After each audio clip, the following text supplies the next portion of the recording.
Talking about the hero, for me especially, hero is very I try to use Indian accent, very nice.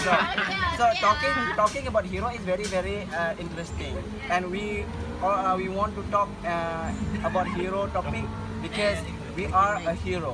We try to like do something without I hope someone will pay us.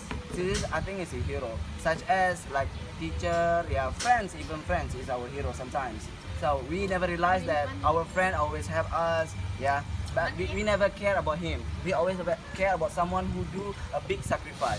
But we never realize that our friend do big sacrifice, but we never care about him. So our friend is our hero too for me.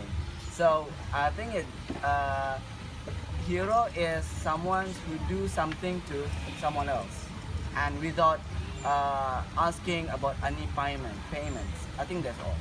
Thank you.